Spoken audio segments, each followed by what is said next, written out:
It's a normal day in Hong Kong when suddenly the biggest tsunami in history hits the city, quickly flooding the streets and filling up the buildings. People run away in panic trying to find a safe spot where to hide, but the water is faster than them. Only those who manage to get to a floor high enough survive, and Hong Kong loses most of its population in just a couple of hours. 5 years later, Asha still has nightmares of the horror she felt that day.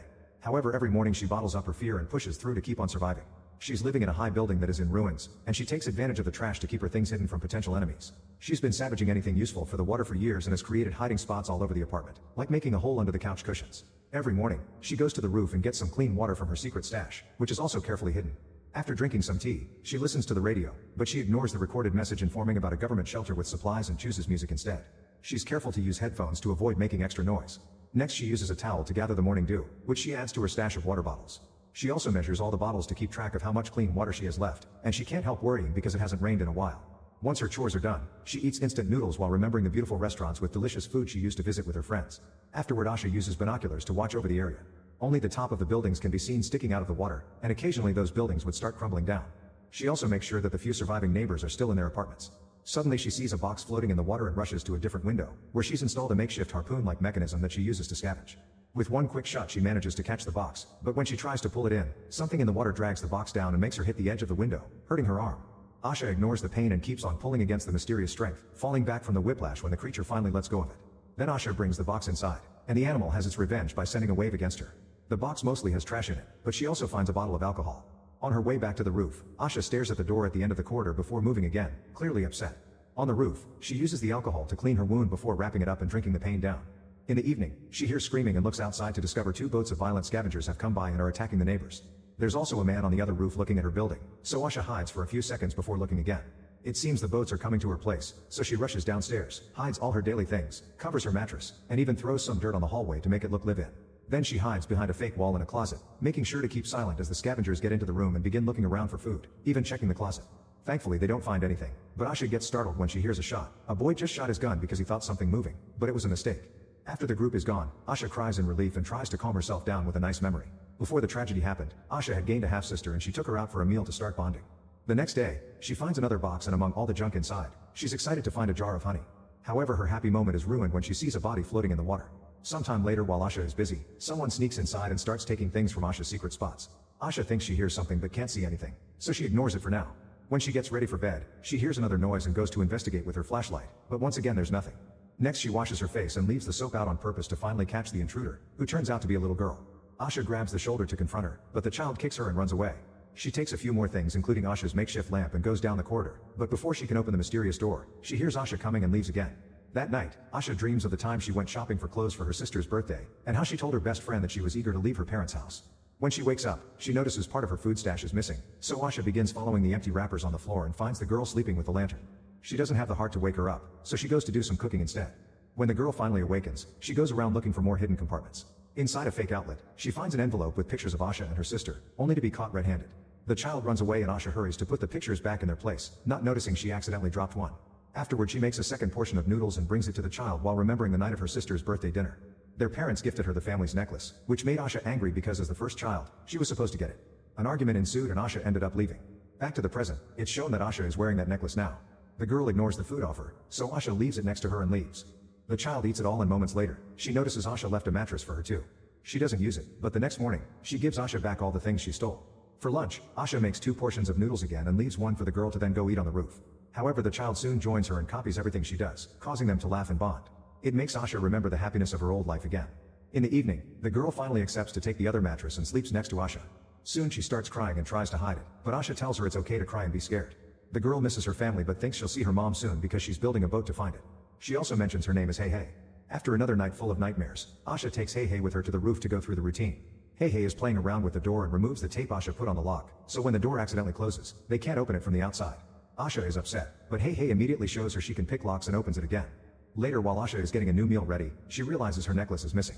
At that moment she hears some noises and looks out the window to discover the scavengers are back, so she asks Hey Hey to stay silent while they wait until they're gone. Later while Asha helps Hey Hey get clean, the girl asks her to leave together, but Asha refuses. She says this is her home and that there's nothing out there anyway. Then Asha asks Hey Hey if she took her necklace, but Hey Hey says she didn't and runs to another apartment, offended by the accusation. In the evening, Asha has dinner alone and notices there's water missing, so she goes to investigate and discovers Hey Hey took it to wash. This triggers another memory of her hearing news of a typhoon coming to neighboring countries, and how she fought with her mother, who wanted her to get married and be a good wife. That night the nightmares get worse and Asha keeps seeing all the bodies in the water. When she wakes up, for a second she mistakes Hey Hey for her sister.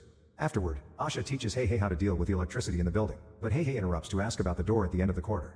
Asha asks her to ignore it because that room stinks and if they open it, the smell will spread everywhere. Another memory shows Asha watching the news, which was reporting the complete destruction of Singapore by the floods. Her mother turned off the TV and told her about the next family meeting, but Asha couldn't go. Another argument ensued and Asha told her family they made her feel like a prisoner before leaving the apartment. Back to the present, Hey Hey is using the radio and hears the message about the shelter, so she rushes to Asha to ask to go there. Asha refuses, explaining it's dangerous to go out. An argument ensues, so Hey Hey calls Asha angry and bitter and leaves the room. Following her into the other room, Asha discovers Hey Hey is building a raft with trash. She's also got a flare gun. Asha immediately takes it from her and makes a confession. Some time ago, she tried to leave, and the situation out there was so horrible that she had to come back. After they reconcile, Asha remembers how her sister followed her out of the apartment after the fight with her parents, asking her not to go. Asha explained it was time for her to move out, but she promised they would still hang out. The next morning it's finally raining, so Asha and Hey Hey rush to the roof to gather lots of water and put it away properly. While they're working, Hey Hey notices that Asha's necklace had simply fallen. Then Asha discovers the photo that got left behind and she's overwhelmed with memories, so Hey Hey comforts her and reminds her they have each other. When Asha goes to bed, she's surprised to find something under her pillow. It's her necklace, which fell because the clasp is broken. Feeling bad about how she treated Hey Hey, the next morning Asha begins working non-stop until she manages to build a raft. Hey Hey gets super excited, and Asha remembers the night of the argument again. Her sister was trying to tell her she left the necklace in Asha's jacket when suddenly people in the street started to run in panic because there was a huge tsunami behind them that hit the streets in seconds. Back in the present, Asha decides to gift Hey Hey her necklace. Sometime later, the duo gathers supplies to get the raft ready to leave. Hey Hey is listening to the radio and the headphones accidentally disconnect, causing the music to loudly echo in the room. Asha rushes to turn it off but soon they hear the voices of the scavengers outside. Panicking, the duo rushes to hide all their personal objects as fast as possible. Then Asha pushes Hey Hey into the hole behind the fake closet wall. There isn't enough room for both of them there, so Asha will be hiding in the stinky room. Soon the scavengers enter through the window, but Asha hides just in time in the stinky room, where she finds her old family pictures because this is her old apartment. The scavengers start a much more violent search this time, destroying anything they could find including the raft. A guy comes to the stinky room and gags at the putrid smell, but he keeps moving and removes some old sheets only to find the bodies of Asha's parents, causing him to puke. At the same time Asha throws out too while remembering the night of the tragedy. The wave was taking down everything in its path, killing dozens of people per second. Everyone started to push each other for a chance to survive, so Asha dragged her sister into a building to take the stairs, but soon the crowd was following them. Back in the present, the scavengers are taking all the food and staring at Asha's pictures. The boy finds the closet and notices something weird, so the other scavengers help him move the fake wall and they capture Hey Hey. Asha hears all this from her hiding spot in the stinky room and once again has a flashback. When they were going up the stairs, the sister tripped and fell behind, so she was trampled by the crowd. Asha was panicking and kept on running, not noticing her sister was missing until she made it to the roof. Suddenly Asha hears a scared Hey Hey tell the group where she is and the scavengers quickly find her, knocking her out. When she wakes up, Asha is tied up and the foreign scavenger tries to take advantage of her, but at that moment the leader calls him over. Moments later, Hey Hey and all the supplies are taken to the scavenger's boat. Asha is soon dragged out too and looking at Hey Hey reminds her of her sister, making her realize she can't make the same mistake again. She pulls at the rope, but the guy pulls back and makes her fall into the water. Luckily there's a broken CD nearby, so Asha uses it to attack the man, which causes him to angrily try to drown her. After some struggle, Asha finally reaches the flare gun in her pocket and shoots the guy, killing him. The other scavengers hear all the noise and come back into the building, but they don't see Asha. As the group splits to search, a big guy hears Asha cry and comes after her, but this is part of her trap. She makes him fall with some rope, then uses a guitar to beat him to death. Next, she takes his knife and runs into another room to turn on the radio. Soon a scavenger follows the noise and Asha jumps on him from behind, stabbing him with a knife. It's not enough and the guy starts fighting Asha, throwing her on a mattress to try to choke her. Thankfully she manages to reach the knife and starts stabbing him repeatedly until he's dead. Then the female scavenger also hears a noise and finds a can with fire inside. Asha surprises her by throwing oil on her and pushing her into another room, where she sets her on fire before blocking the door to let her burn slowly. The leader hears her screaming and moves in that direction, but when he takes the stairs, Asha jumps on him to stab him. Another fight ensues during which the leader hits Asha a couple of times before trying to choke her. Asha continues to struggle and reaches up to grab a light tube, causing darkness to take over as she beats the guy to death with it. When she turns on her flashlight, the boy shows up and opens fire, so Asha immediately runs to the roof. The boy goes after her and as soon as he steps outside, Asha closes the door after having removed the tape, trapping the scavenger on the roof. The boy starts begging for help with an innocent voice and Asha considers taking pity on him, but soon he starts shooting at the door so Asha leaves. There's only one scavenger left on the boat, watching over Hey Hey. Asha goes to the window and uses her harpoon-like device, but she misses the shot and it falls in the water. When the guy moves to check on the noise, Hey Hey uses the chance to push him off the boat, but the man grabs her and makes her fall too. A desperate Asha jumps into the water to save her while the man resurfaces nearby, only to be eaten by the sea creature. After a few seconds of silence, the duo resurfaces too, all safe and sound. They swim to the boat and finally get going, knowing that all the supplies the scavengers stole will keep them going until they find the shelter. That night, Asha finally sleeps without nightmares. Make sure to subscribe and turn on notifications so you can watch more videos like this. Thanks for watching.